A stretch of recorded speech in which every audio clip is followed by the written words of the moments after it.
being intentional about how you bring in different members of the team, what they're going to be focused on, understanding what you're really good at and what's driving the most valuable that you do for the company is so important. You got to enjoy yourself along the way. And so if you're not enjoying yourself, it's time to take a step back and ask yourself why.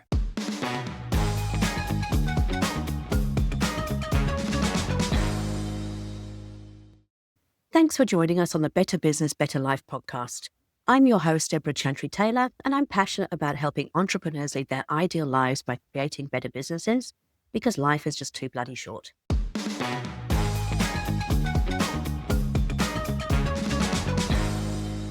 I'm a certified EOS implementer, an FBA-accredited family business advisor, and a business owner myself with several business interests.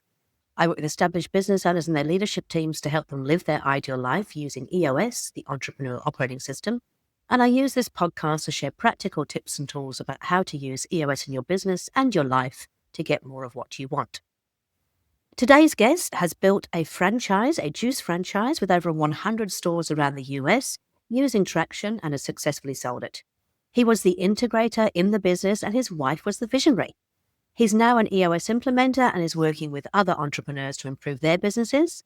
And today he's going to share with you about the book that saved his marriage and his top tips for building a business that is saleable. Please welcome to the show Landon Eckles, who is an EOS implementer with EOS Worldwide. So welcome to the show, Landon. Lovely to have you here. Thanks so much. I'm so excited to be here and I'm really excited for the episode. Yeah, so am I. We had a brief chat before we came online. And you told me your story, and it's a really interesting story. I wonder if you could share that with the listeners, please. Sure. Yeah. So my wife and I founded a juice bar company here in the States called Clean Juice. And we got the idea in 2014. I was actually before that traveling a lot internationally, and it was a great job, but tough on me because I was trying to raise a young family at the time. So we always been very entrepreneurial spirited and wanted to open our own thing. So we spent about a year developing the concept and we opened Clean Juice in 2015. And we were serving organic juices and smoothies and acai bowls and just really healthy, great tasting products. And when we opened, it opened with pretty big success, that first location. And so we knew we wanted to scale it. And so we opened another location down in the southern end of the city that we were in. And then we opened 2 more stores from there. And this happened in about a 2-year period of time. And throughout that, people were like, hey, this is amazing. Do you guys franchise or would you consider franchising? And honestly, neither one of us had ever franchised anything before. It had no background in it, but kept getting the demand. So we figured we'd look into it. And so we thought it would be a good opportunity for us to scale the business and help people kind of open their own clean juices in their local markets. So we did. And fast forward from when we opened 5 years later, we had 100 stores open across the country in 2020. And then, of course, COVID happened. So it was definitely a wild ride.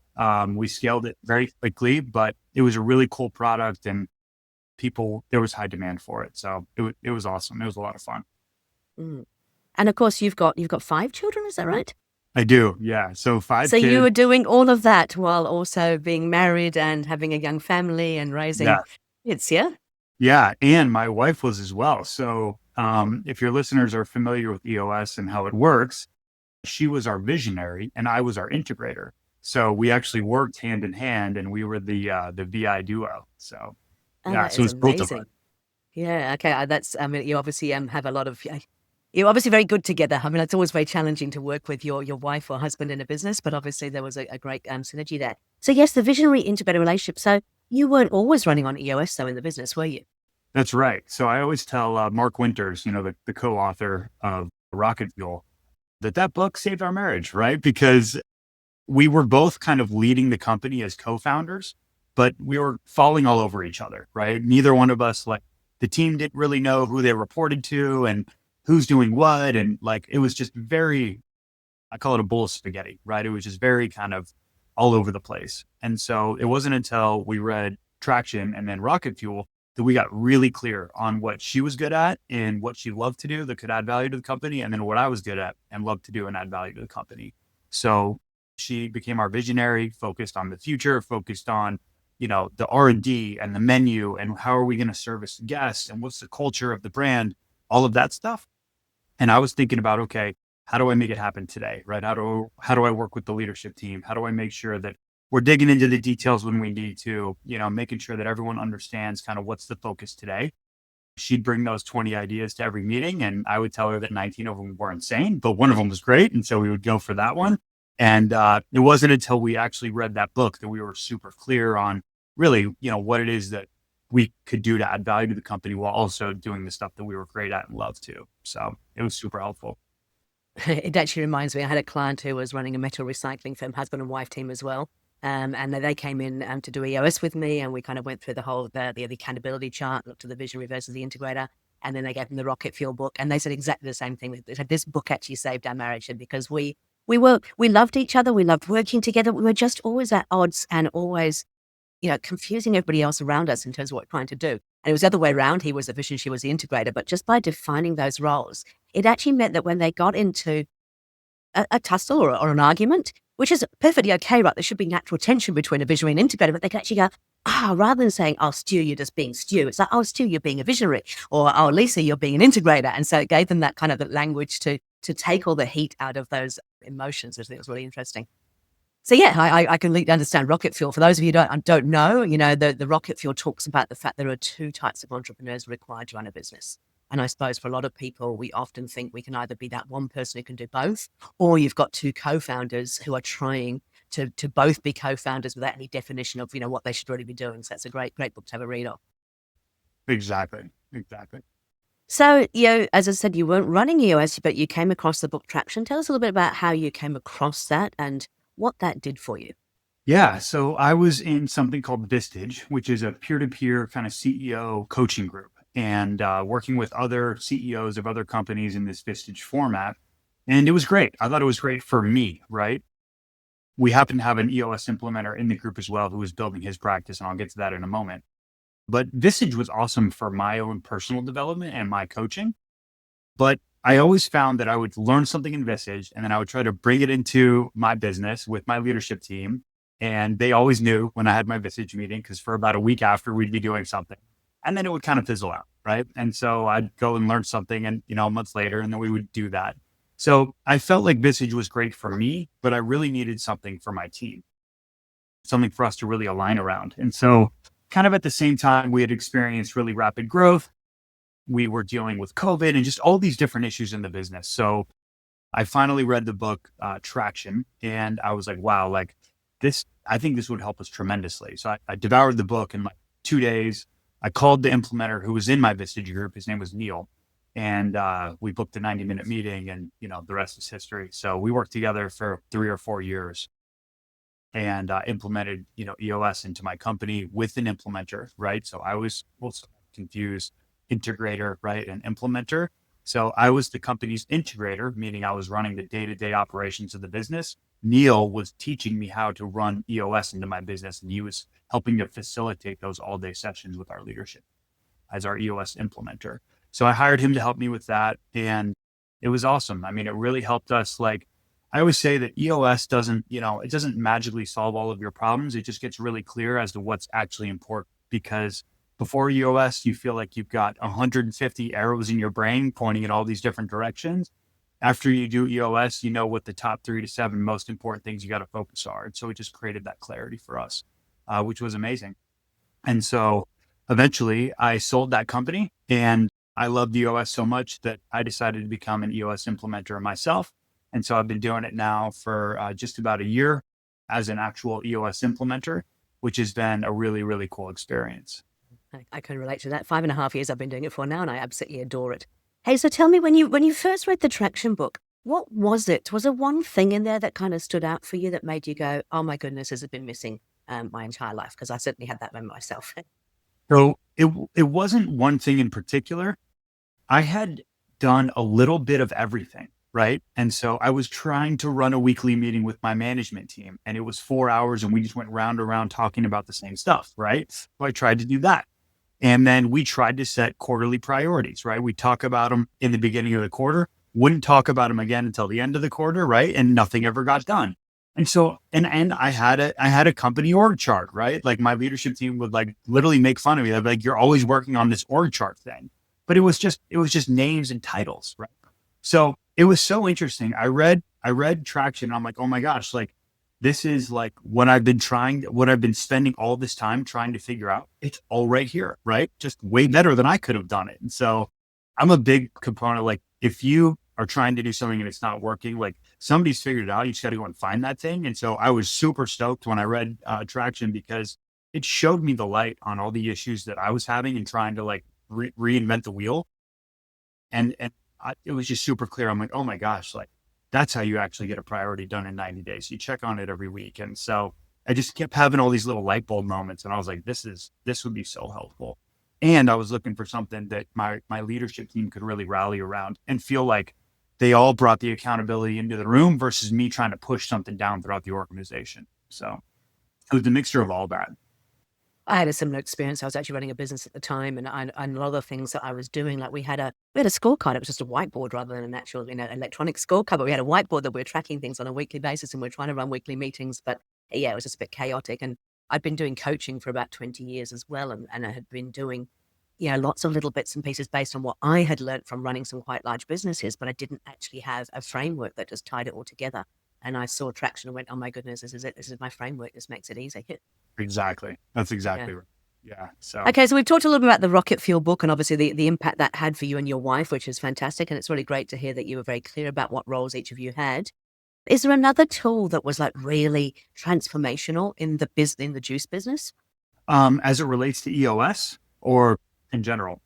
No, as it relates to EOS, was there an EOS tool particularly that you kind of went, oh my goodness, that was the game changer? I know that we've got the foundational tools. Obviously, those 5 things together work really, really well. But was there anything that really stood out and sort of said, when once we did that, this completely changed? Yeah, I think, for me, it was definitely like the level 10 meetings, right? And obviously that's a foundational tool, but I was trying so hard to have these weekly leadership team meetings and we would schedule them for 2 hours. They'd always go over because we never really solved the issues. We just talked about them. Like we did the discuss, right? It was discussion after discussion. And it was just like, so within the level 10, as you know, we IDS or work through issues, right? We would talk about our issues before, never really solved them. So the tool that I think was probably the most transformational for us was the issue solving track, right? Really making sure that we were identifying our issue, not talking about just the symptoms up here, but digging down and really finding out why is this an issue? What is the issue? And how is it impacting the business? We didn't have the tools to ask those questions, right? We didn't really know. We would just say statements about the issue and that was it, right? We give a little history and a little analogy, right? And so we weren't asking ourselves the right questions. So, identifying the issue and then discussing it briefly, right? Not repeating ourselves, not politicking, actually getting clear on what healthy discussion looks like. So that was super helpful. And I think the real light bulb moment with IDS is the solve, right? Every issue has some kind of solve, which creates an action. And so for me, I was like, oh my gosh, like it just compartmentalized everything for me. And it just made so much sense. And so we went from going round and round and round about issues to actually working them, discovering really what they were, asking ourselves questions, discussing when we needed to, and then solving them with action. And so that was an absolute game changer for us. And as you know, that happens in that weekly level 10 meeting. Our meetings went from 3 hours to 90 minutes, and they were half as long and at least 10 times more impactful. I think that Gino in his explainer video talks about that. He talks about having a time management tool and saving you time. So you still, you have regular meetings, but you're actually having short, sharp, really effective meetings. And I love the IDS. You're absolutely right. It's really a chance, if it's done well, to really dig deep and find out what. Because obviously, there's the issue that is often brought up is very surface level, and it's only when you start digging to get to the real issue and ask those tough questions, that you get the real kind of root cause of it.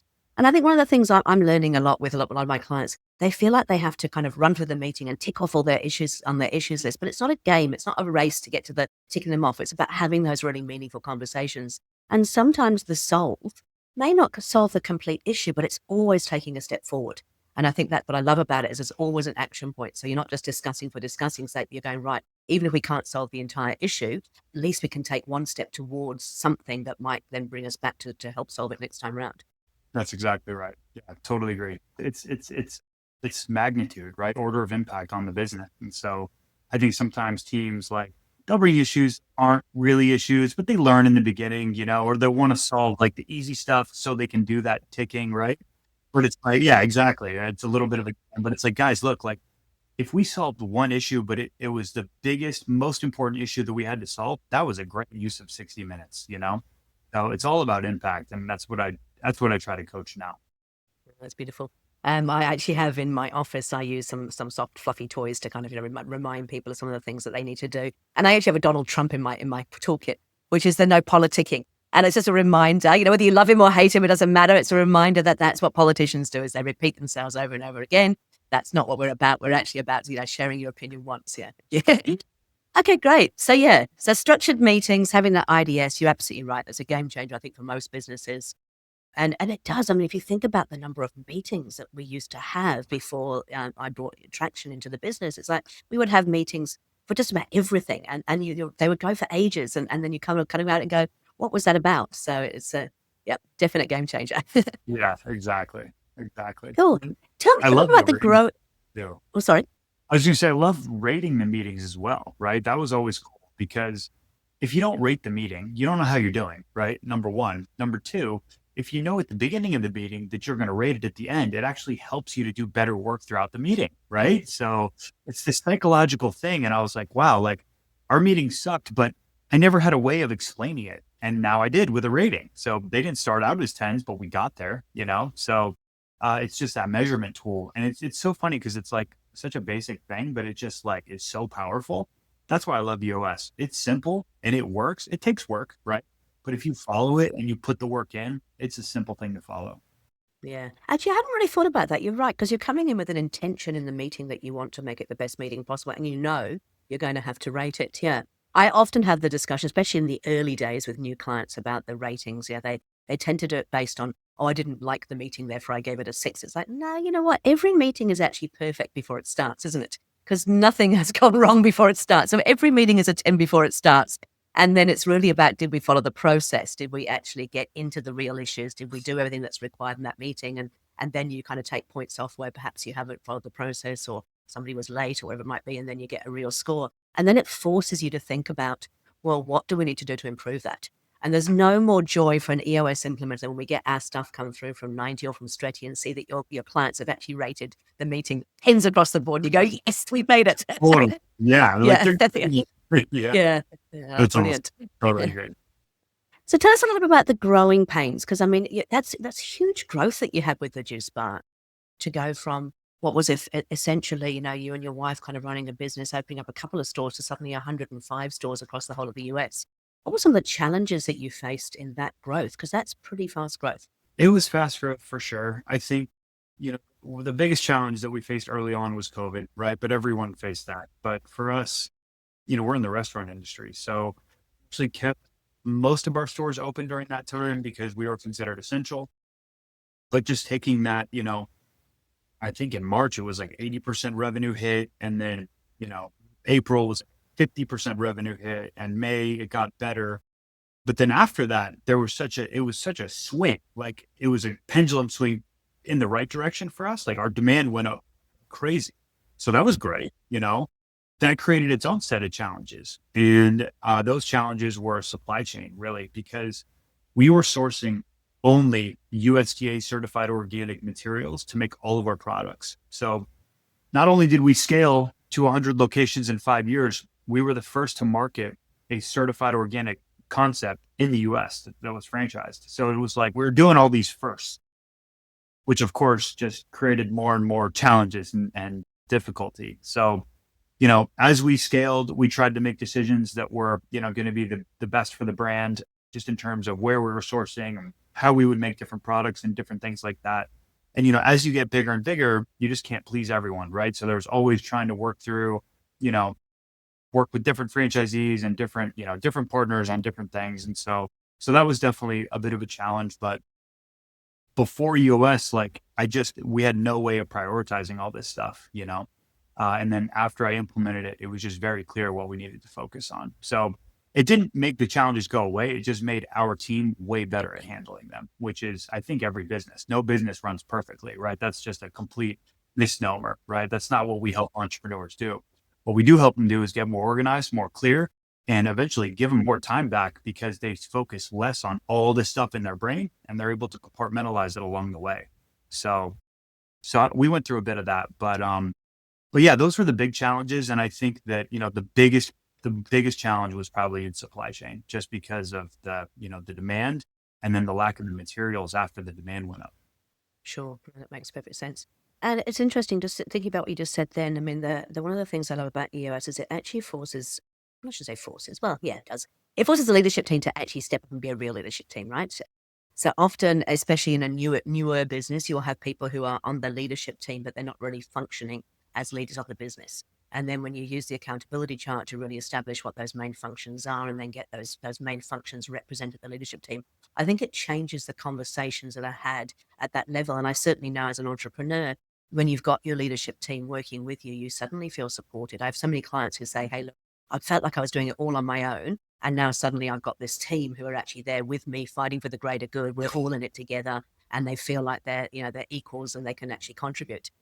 You find that within your business? 100%.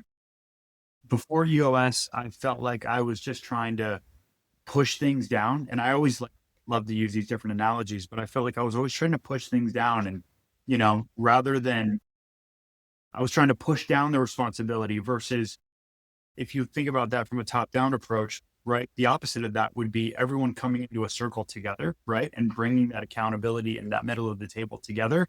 That's what EOS does, right? It helps the leadership team to understand how important their roles are in the organization, right? And that they have a massive impact on how it goes. And so it's just a different way of thinking. And for me, rather than feeling like I was trying to force people to do things or force different things, we were coming up with it together. So that created their a higher sense of ownership for them around those different initiatives. And it was just amazing to watch them kind of take those balls and run with it, right? As kind of their own accountability. And so, one person can only carry so much weight, but if you get a team to carry, you can carry so much more and actually divide the weight way more evenly. So that's how I felt, kind of post doing EOS. And I think what I've seen is that, even those who sort of self-implement, one of the things that they often kind of fail to understand is that, yes, you can have all the tools, but it is bringing that leadership team on that journey, like having them involved in it, having them involved in the input, it gives them real ownership. And as you roll EOS about the whole organization, every department feels some real sense of ownership because they're actually contributing rather than being told what to do. They understand where they fit in on the accountability chart. They know what their measurables are. They're coming up with rocks that support the overarching kind of company rocks for the quarter as well. And it feels like they've actually got some ownership of achieving that. Whereas often a lot of self-implementers will kind of go, I've written the VTO and when I've shared it with the team and I've told them what they're going to be doing. And, there's nothing that's better than nothing. I always say it's way better than doing nothing. But at the same time, it's bringing people on the journey that is really important. And I've often noticed, founders, and I'm a visionary myself in some respects, that it's hard to let go. And so you say, but I've got this plan, I know what I want to do. And you just go, trust the process, because at the end of it, you'll still come out with exactly what it is that you wanted to do. But now you've got the team actually understanding why you're wanting to do that, how they fit into it, what they can contribute towards it. And then suddenly they can really run with it because they own it. Absolutely. 100%. I think that's really well said. And, on the implementing thing, I think that the only companies that should be doing it are the ones that just can't afford, they just don't have the budget for it, because getting your leadership team in a room, right? And having them feel like they're contributing to not just the priorities for the next 90 days, but the vision of the company. Where are we going, right? There's so much ownership in that. And that ownership it creates better executives, right? Our team would look forward to our quarterly meetings, right? They couldn't wait to step out of the business, right? Work so hard in the business for 90 days, come up for air. And it was just, we couldn't wait for it. Right? We loved our quarterly EOS meetings. So, to that end, just kind of talking about like the expense, I think that there is a disproportionate amount of value, right, that we give versus what we get. And that's actually why EOS implementation with implementers works, right? And how I say that is because, and why I say that is because, right, we're paid a certain amount. And so if you look at that amount in a nutshell, that just kind of is what it is. To a business that's typically doing, multi-million dollars of revenue, it's a very, very small expense. If typically what we're doing is we're helping that client or customer or team go from, where they're at to where they believe that they can go by helping them break through that ceiling, the return on that investment is so high typically, right? And there's been study after study that have shown that. And so EOS works because the financial model works for the business owner and we're giving way more value than we're getting. And that's actually a really good thing. So it helps us talk about what we do because, like, hey, if you can afford this, and it's just a cash thing, there's absolutely no reason why you shouldn't be doing it, right? It's, you're going to get the value 10 to 100 times in return. And that's been shown. It's a return on investment, not a spend. Absolutely. Exactly right. And it's a very good point actually, because I think you're right. I mean, if you can't afford to do it, then self-implementation is better than doing nothing. But what I've learned, and again through the 5.5 years of experience, is that when I work with owners, even if they have been self-implementing, because often people will read the book and go, "Let's give it a try." The biggest thing that they say is that it's really hard to actually be in a meeting, run that meeting, facilitate all the conversations, and still actually wear the hat or two hats that you have in the business and participate as a what do you call it, like a participant. So yeah, if nothing else, it actually frees you up to really play the part that you play, whether that be visionary, integrator, sales and marketing, whatever it might be. But it gives you that opportunity to actually play a part in that rather than trying to juggle all the balls of running the meeting, doing the implementation. That's exactly right. And I think like that's even on like the higher end of like self-implementation. Like really what I've seen is like they're just grabbing a couple tools. They're like, hey, we're gonna do this level 10 thing, right? And so they jump into these level 10 meetings and they're trying to facilitate something that they've just read in a book and don't really quite understand yet, which again, better than nothing, right? But typically they're just using a few tools. If they're actually coming out of the business and doing quarterlies, like good for them. But like to your point, really, really hard to run a meeting and be a participant in that meeting at the same time. It's really, really challenging. Because there's certain stuff that we're thinking about as facilitators that the people who in the room who are participating in the meeting are certainly not thinking about. Yeah. And I always say, we talk about being a teacher, a facilitator, and a coach. And I think one of the greatest things, I always say I'm the dumb blonde at the front with the marker pen, but what I do get to be is the dumb blonde at the front of the marker with lots of different businesses. And so therefore I am, I'm seeing all these things, and we just have I've always been a curious child, and now I just get to be a curious child in the session room in terms of asking the questions. So I don't have the answers, not going to lead you to an answer, but I'm going to ask the questions that really get you thinking, which is really hard to do. Because I run 3 businesses at the moment myself outside of being an EOS implementer. And, you get very blinkered in terms of the way that you view that business unless you're actually pulled out of it. So when we come into our quarterlies, it's a great chance to go, oh yeah, somebody question us about what we're doing. It's a good thing to do. 100%. Yeah, absolutely. Yeah. So you've been doing EOS implementation for, you say, about 12 months now. Yeah. How are you loving it? I love it. I think, for me, it was an amazing transition from what I was doing to what I'm doing now. I know the system really well. I really like working with entrepreneurs and their teams. I have throughout like my career, I've always coached people. I've coached my leadership team. I've coached different people. I've helped people with set up their franchise businesses and done different things like that. So I always knew that I probably could be good at it. And now I really, really enjoy it. So I feel like it's a great kind of career step for me. So I'm loving it. Sure. Can you, without giving away names and things in any kind of real detail, can you give us a couple of examples of teams that you've worked with and the sort of transformation you've actually seen? Because I know that, you can't expect this thing to work overnight. It certainly doesn't. But I know that you do get to see results. Even within the first few months, you start to see things changing. And usually within, 6 months, there's some real turning of the wheels going. And by the time you get 12 months, it's way better. But can you share a couple of examples of teams that you've been working with and the breakthroughs that they've got? Yeah. I've got a great example. So one of my first clients, I've been with them for almost a year now. We got started kind of right out of the gate. When we first got started, he was visionary, integrator, sales, finance. He was in every single box, right? And he was literally trying to do it all. And he didn't understand why he couldn't do more than the revenue that he was doing. And so now he is in, I think, 2 boxes instead of 4, right? Still not perfect. What he did was he went and hired an integrator. So he moved into visionary. He's still doing sales because he's really, really good at sales, but he's not having the pressure of leading the leadership team and running the level 10s every single week, not focused on, having to be in charge of overseeing operations, right, as the integrator. And that has just freed up him to do more of what he's good at, which is sell more stuff and to be a good visionary. And so his business has doubled in 12 months where he had hit the ceiling for years. So that's just one example, and it's just it's an unlock for him. you go from thinking I have to do all these things to, wow, if I just brought in somebody else to do just this part, that would create so much value over here. And so, it's just us kind of showing them, hey, there's your name in 4 boxes, right? That's too much. So what do you think? And we just made it a rock, hire an integrator, and he did. And he's super lucky, found a good one, and it's been going great. No, that's great. Yeah, I mean, I think sometimes that's the pivotal role in the business, isn't it? Is if you could, because most founders are generally kind of more visionary bent, and therefore, they struggle. They feel like they have to do it all, but they struggle with that minute kind of detail and managing the team as well as being big picture thinkers. I think what's really important from what you just said there too, though, is that, when we talk about the accountability chart, we talk about boxes.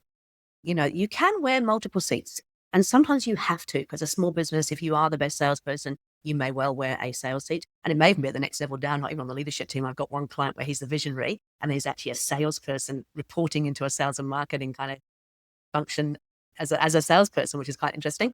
But you can wear multiple seats, and that's okay. But if you're trying to do too much, you just will not get the results that you actually need. And so even having that epiphany of, oh my goodness, I'm actually wearing 4 hats, 4 serious hats in this business, means it's holding me back. Totally. Yeah, absolutely. I mean, he was literally trying to do everything except for operations seat. I mean, he was doing every other seat. And so, it's like, I get it. In the beginning, you as founding entrepreneur, you're trying to do everything. Being intentional about how you bring in different members of the team, what they're going to be focused on, right? Understanding what you're really good at and what's driving the most valuable that you do for the company is so important. And, we help them figure that out with kind of the different roles of each function, and really also helping them, fill out the delegate and elevate tool, right? What are they great at? What are they doing that's adding value? And then what are they doing that's probably not? So I just love how all the tools kind of work together, to really support the growth of the business. It is great. And you're right. I mean, the accountability chart and the delegate and elevate go very, very closely together. I think the accountability chart was a bit of a game changer for me as well. I mean, I thought about structure as a business owner and what do you need, but I think being able to get really, really tight on what each function is and what their roles and responsibilities are. Obviously, that then drives your scorecard and your rocks as well. But it's like, I think that if you do that, we tend to, speaking from experience, we tend to do it based on the people we've got in there and where could I put them and what could they do? Whereas, the EOS model is very much about structure first, people second, and looking to the future. I've got one client who actually did an accountability chart for this next 6 to 12 months, thinking about what they needed. He also did one for 5 years out. And what that enabled him to do was he knew that what his growth was going to be and what he was looking at. And so he went from sort of 14 people to 50 people, moving out in terms of the accountability chart. Now, I'm not certain it stays the same. It changes obviously over time, but it gave him a bit of a sense of, if we grew to that size and these were all the roles that we had, looking at our current people, how many of those hats are they kind of all wearing at the moment? And then what it gave him the ability to do was to say, hey, if I find somebody getting overwhelmed, now I can look at, what they're looking for the future, what they could potentially be doing, what hats they're wearing. Then we can look at the person they can hire using that delegate and elevate tool, make sure we've got the right person coming in to take that away from them. So it's a fun, if you like sort of plotting things out and thinking about the future as a vision, it's a great little tool to be able to go, yay, this is what it could look like in the future. Yeah. Absolutely. I totally agree. I would say I would do, like, before EOS, I would try to fill out my org chart, right, with people and like, all right, what are they good at? And I'll put them over here, and, what is that person good at? And I'll stick them over there. And so that was not the right way to do it. Right. But that's how most people think about doing it, because they're thinking about people versus function. And so that was a huge light bulb moment for me. It was like, oh, wow, like, I've been thinking about this all wrong. Like, what do I need this department to be doing? And then who's the right person to be leading those efforts, right? And so it's a switch, and it's subtle, but it's super important. It's subtle, but it can also make a fundamental difference to the business quite early on as well. And obviously we talk about both, right seats and right people. So I think one of the key things that I see when I start working with a business in EOS is that they go through that whole exercise of, what's the accountability chart, structure first, people second. And then obviously we teach them the people analyze, and we talk about whether people, have shared the core values and they get and want to have capacity to the role. And it kind of shines a spotlight on the things that are quite obviously missing or not quite right. And often in the beginning, it does mean a bit of turnover, which I think, everybody kind of goes, oh my goodness, we're starting to look at this and kind of realizing we've got people issues here, or we've got structure issues here. And so they have to make changes. So I think in the beginning, it can feel almost like you're doing a bit of a clean out, and it feels awful because you're sort of potentially changing people around, but it's for the greater good of the business in the long term. And after they've actually done that little clean out in the beginning, it's amazing how quickly things turn around when you've got the right people in the right seats doing the right thing. Absolutely. 100%. Yeah. Totally agree. I always describe EOS as like a big spotlight that you come into the business and it kind of shines on, all the corners and brings everything to light. So it feels really awful at the beginning. It's like, oh my God, I didn't know there's so much wrong. But when you start working through them, then it starts to get some order. Totally. And I think Gino's even described that, right? It's like we have the light bulb as part of the logo, and people think it's like, oh, you have these light bulb moments, and you do. But really what you're doing is you're shining a light on the organization, right? And you're just getting clear as to, hey, what's going well and what do we got to work on, right? And so we're just creating that clarity. And that's what I love. That's what I love about it. Yeah, perfect. Hey, look, I'm sure we could chat all day because we're obviously both big EOS fans, both from using it, but also as teaching it as well and being a coach. If you had to give 3 top tips or tools to people listening into this podcast, what would they be? What were those kind of, the light bulb moments for you or things that you thought, wow, that's something you really should do as a starting point? What would you say? Wow. So I'd say number one, anytime I am struggling with something, I think people think about what am I doing, right? And so they always think about do. That's not what I think about at all. When I'm thinking something's going wrong or there's an issue, I think about what am I thinking, right? Versus what am I doing? So 9 times out of 10, it's an issue between the ears versus what I'm actually doing. So it's a head thing, right? So I'd say that's number one, like think about your thinking patterns versus what you're actually doing, because that's where it starts. Number 2, I would say that promises kept to yourself are the most important promises that you'll ever keep. And so I try to, if I say I'm going to do something, I try to keep those things. And I try to, I think that if we can keep promises to ourselves and really create that discipline, then that just helps us kind of overall be better people, to the world. So that would be number 2. And then I would say number 3 is like, don't take yourself so seriously.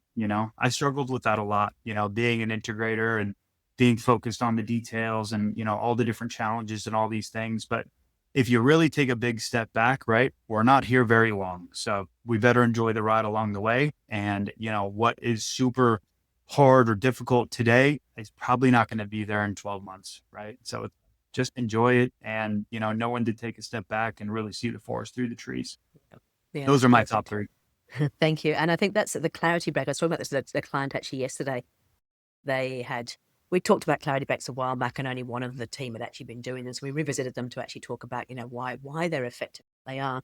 And I think that being able to just take some downtime and really think about what is important and not be caught up in the busyness and the day-to-day stuff is really important. It means that you can, really explore what am I really thinking and what I need to do to actually execute on that.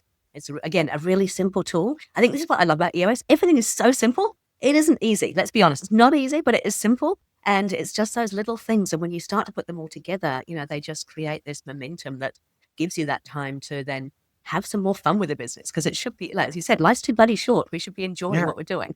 Exactly. Keep it simple, have fun, love hard, play hard, right? Work hard. It's great too, but and you got to enjoy yourself along the way. And so if you're not enjoying yourself, it's time to take a step back and ask yourself why, right? So sure. Yeah, I completely agree. Here's a quick last question. So now that the business has been sold, obviously, what is your wife doing these days? So I always tell this joke. She's doing Pilates. She's doing Pilates, and we've got 5 kids that she's hanging out with. But she is doing a lot of what we just said, enjoying herself. And she worked in the business hard for 10 years as a visionary, and so now she's just working on her own wellness and just hanging out with the kids and just enjoying life that way. So, and supporting her crazy husband. So, yeah, of course. And actually another question has come to mind. I thought we were going to finish, but I've got another question. I mean, so for some people, they go into a business with the intention to sell it. Some people just go into business because they're passionate about what they do, and then it grows into this beast that they weren't expecting. And actually selling a business is quite tough, right? Because it is something that you have created. What was the lever or the moment that was like, actually, it's time to sell, and what did you go through as you thought about that? Yeah, I think for us, like the business had gotten pretty big. And there were definitely, I think just different things that like we always said, like, hey, we're going to grow to a certain size. And once we feel like, perhaps we're not the right people to be leading it once it gets there, or if we're not having the fun that we want to have, like we're going to figure out something. And so we knew that at some point we would sell the business, and we never knew really what that would look like, right? Whether it was like to bringing on a different partner or whatever. But we just felt like it was time. And so we had put 10 years into it, and we felt like we had grown it to where we could grow it to based on our own personal capabilities and how much more time we want to dedicate to it.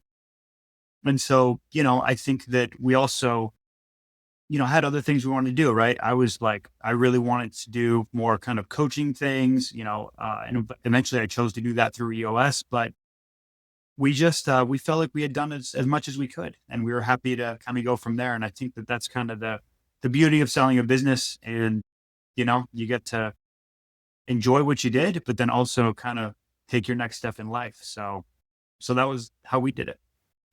Perfect. Okay, well, congratulations on your next step. I'm loving having you on the team at EOS Worldwide, and hopefully we can have many more years of fun helping other entrepreneurs.